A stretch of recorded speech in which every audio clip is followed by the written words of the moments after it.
नमस्कार जोहार, आप देख रहे हैं कोयलांचल संवाद और मैं हूं आपके साथ सुमन कुमारी। आज बीजेपी प्रदेश कार्यालय में प्रतुल सहदेव ने एक प्रेस कॉन्फ्रेंस किया और प्रेस कॉन्फ्रेंस में उन्होंने ट्रेजरी घोटाले को लेकर जो है वो बात कही, जिसमें आपको बता दें कि कांग्रेस मीडिया प्रभारी राकेश सिन्हा ने पलटवार करते हुए कहा है कि जिस प्रकार से वो लगातार ट्रेजरी घोटाले का मामला सामने ला रहे हैं और ये कहीं ना कहीं बहाना कर रहे हैं कि किस प्रकार से जो है ट्रेजरी घोटाला किया गया है।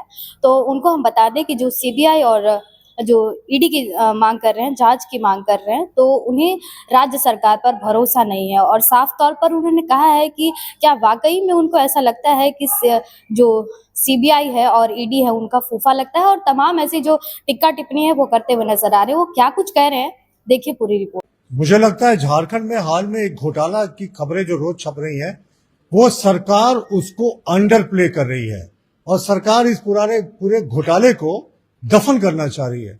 वो कैसे दफन करना चाह रही है, हम आपको तथ्यों के साथ, पत्रों के साथ बताएंगे कि जो ट्रेजरी घोटाला चल रहा है उसको सरकार किस कदर दफन कर रही है और दफन क्यों कर रही है।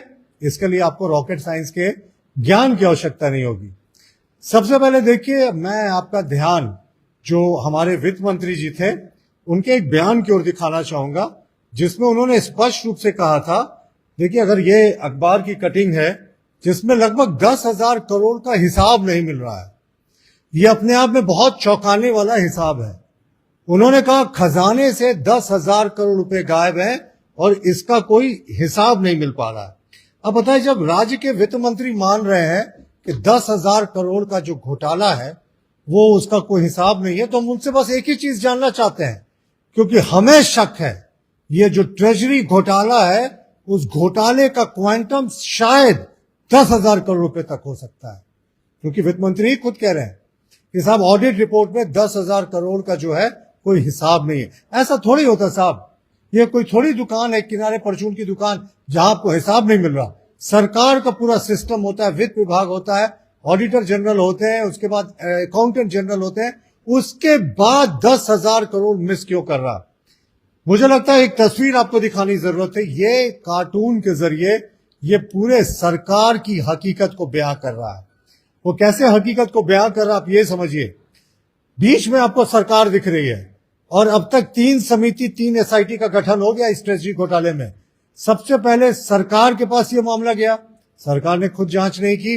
वित्त विभाग के एक उप सचिव ज्योति झा जी के नेतृत्व में एक समिति का गठन कर दिया।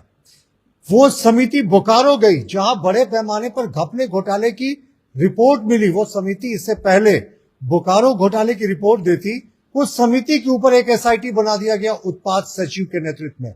और देखिए हद तो तब हो गई जब पूरी वित्त विभाग की इस समिति को यहां पर मर्ज कर दिया गया इस उत्पाद सचिव के नेतृत्व में एसआईटी में। और इससे क्या हुआ कि वित्त विभाग की वो समिति अपनी रिपोर्ट नहीं दे पाई। हाल में खुलासा हुआ कि बोकारो में एसपी के अकाउंट से 16 करोड़ की फर्जी निकासी हुई। तो आप सोच सकते हैं उस पहले इनिशियल घोटाले को भी क्यों दबाने की इन्होंने कोशिश की।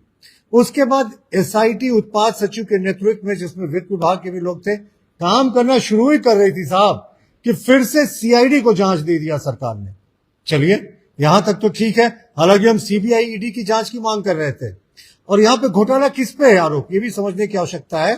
पुलिस के ड्रॉइंग एंड डिसबर्सिंग ऑफिसर्स, जो अधिकांश जिले में एएसपी या डीएसपी हैं, किसी किसी जिले में एसपी भी हैं, लेकिन ये उनके खिलाफ जांच थी। तो ठीक है, चलिए सीआईडी इंडिपेंडेंट ऑर्गेनाइजेशन है, हालांकि उसके जो शीर्ष में कुछ लोग हैं उन पे हमारी आपत्तियां थी, पर सीआईडी के दूसरे लोगों से ये जांच करा सकते थे। हद तो तब हो गई जब सीआईडी ने 6 दिनों तक इस जांच को नहीं किया। सीआईडी इस जांच को दबाकर बैठी रही और जब पूरा अखबार में, मीडिया में सुर्खियों में आया कि सीआईडी 6 दिन तक किसका बचाव कर रही है, तब सीआईडी ने क्या किया, एक और एसआईटी बना दी।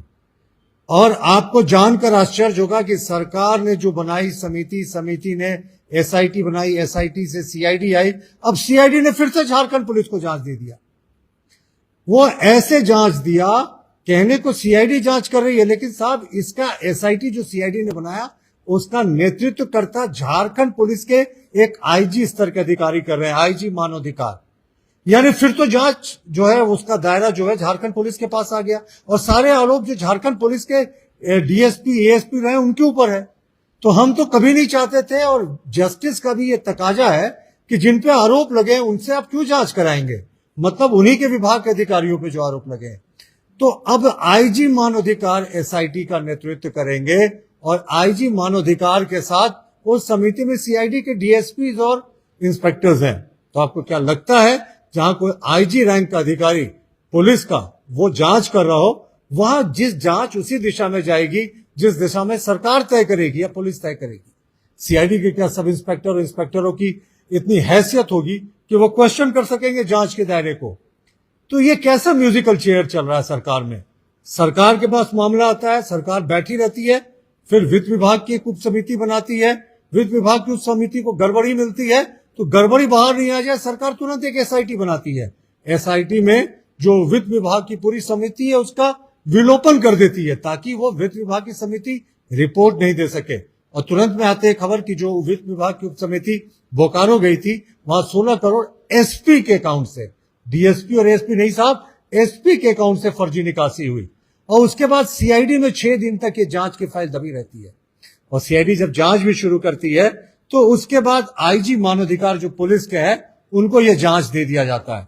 और एक हैरत अंगेज आपको कारनामा दिखा रहे हैं कि जो इस बार एसआईटी जांच हो रही है पुलिस के मानवाधिकार आईजी के नेतृत्व में, यह 24 तारीख का प्रेस रिलीज है जो झारखंड पुलिस ने जारी किया। सीआईडी ने, माफ कीजिएगा, अपराध अनुसंधान विभाग झारखंड, उन्होंने दिनांक 24/4/2026 को इस कांड के लिए आईजी मानवाधिकार के नेतृत्व में एक टीम का गठन किया, और इसको कोई समय सीमा नहीं दी।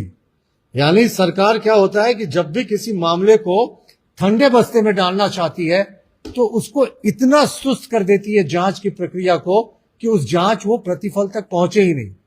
अब जिस समिति की कोई वहां पर समय सीमा नहीं है, आप क्या उम्मीद करते हैं सरकार में कछुए की गति से काम चलता है? 10,000 करोड़ के घोटाले का हमें अंदेशा है, सीबीआईडी से जांच क्यों नहीं करा रहे साहब? इसमें खबरें आई कि जो अकाउंटेंट था उसने अकाउंट से पैसे निकालकर ट्रांसफर कर दिया बिहार के खाते में। कई राज्यों का इन्वॉल्वमेंट है, मनी की लॉन्ड्रिंग की खबरें हैं, तो इसमें आपको ईडी को भी इन्वॉल्व करना चाहिए, लेकिन राज्य सरकार नहीं करेगी। जांच का नाटक भी किया तो मैंने आपको समिति और एसआईटी दर एसआईटी की पूरी कहानी सौंप दी कि यानी जहां से चले थे वहीं पहुंच गए। फिर से पुलिस के आईजी इसका नेतृत्व कर रहे हैं। और हमारा सरकार से एक और आग्रह, माननीय मुख्यमंत्री जी, कब तक एक होमगार्ड का सिपाही को पकड़िएगा? कब तक झारखंड पुलिस के सिपाही को पकड़िएगा, या एकाध आप लेखापाल को पकड़िएगा?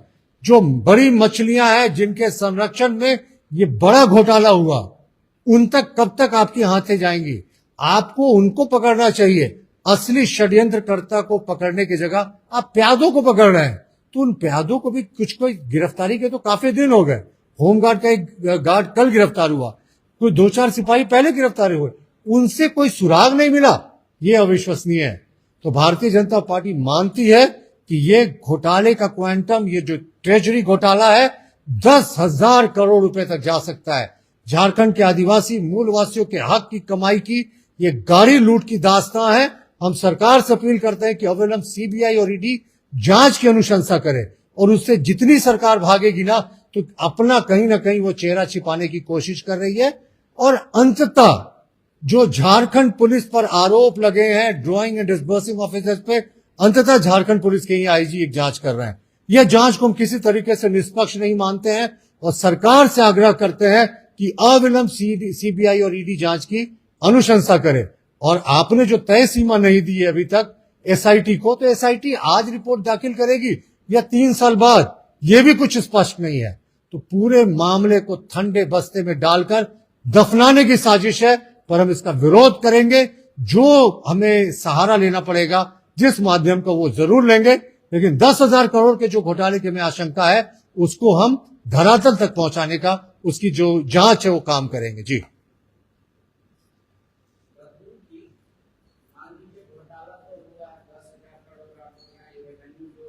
ये एक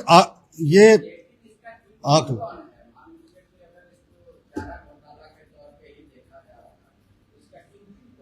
देखिए ये घोटाला जो है ये चारा घोटाले से कई गुना बड़ा घोटाला है। ट्रेजरी घोटाले पे भारतीय जनता पार्टी विधवा विलाप कर रही है। भारतीय जनता पार्टी के शासनकाल में जिस प्रकार इस राज्य में घोटाले पे घोटाले घोटाले पे घोटाले हुए, घोटालों का अंबार इस राज्य में लगा। शिक्षा के क्षेत्र की हम बात कर लें, बच्चों के टी शर्ट की बात कर लें, हाथी तक उड़ाया गया इस राज्य में, घोटाले की यह पराकाष्ठा थी। और आज एक ट्रेजरी पर ये लोग सीबीआई और ईडी की जांच की मांग कर रहे हैं। इस राज्य की एजेंसियों पर भारतीय जनता पार्टी को क्यों नहीं भरोसा है? और जबकि ट्रेजरी घोटाले में गिरफ्तारी भी सुनिश्चित हुई है और जांच भी एसआईटी के द्वारा हो रही है, सीआईडी के द्वारा हो रही है, तो इन्हें सीबीआई की जांच चाहिए। क्यों चाहिए? सीबीआई आपके चाचा हैं कि सीबीआई भारतीय जनता पार्टी का फूफा है कि सिर्फ उसी पर भरोसा है, अपने चाचा पर और अपने फूफा पर, और इस राज्य की जांच एजेंसी पे भरोसा नहीं? सरकार पूरी तरह जीरो टॉलरेंस की नीति पर काम कर रही है और इसकी जांच होगी। जांच में अभियुक्त गिरफ्तार भी हो रहे हैं और आगे भी इस मामले में जितनी भी संलिप्तता होगी उन पर कठोर कार्रवाई की जाएगी। तो ये अंदेशा हमने जताया है। इसका यह मतलब है कि हमारी मंशा साफ है। व्यापम कितना का घोटाला था मध्य प्रदेश में, ये किसी ने नहीं कहा। महाराष्ट्र के घोटाले पर किसी ने नहीं कहा। तो भारतीय जनता पार्टी के शासनकाल में जो घोटाले हुए, हमें लगता है कि प्रधानमंत्री जी को भी उसका जवाब देना चाहिए। और इस राज्य की एजेंसियां जांच कर रही है। इस राज्य की एजेंसियों पर भरोसा क्यों नहीं है?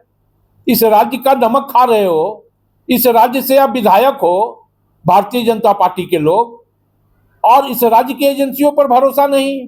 क्यों नहीं है भरोसा? इसलिए कि इस राज्य में आप सत्ता में नहीं हो, केंद्र में आप सत्ता में हो, और जो आपके पोपट हैं ईडी, सीबीआई, चुनाव आयोग, सिर्फ उन्हीं पर भरोसा है। मतलब आपको अपने पोपट पर भरोसा है और निष्पक्ष एजेंसियां पर आपको भरोसा नहीं है। तो ये भारतीय जनता पार्टी का चाल चरित्र और फितरत है।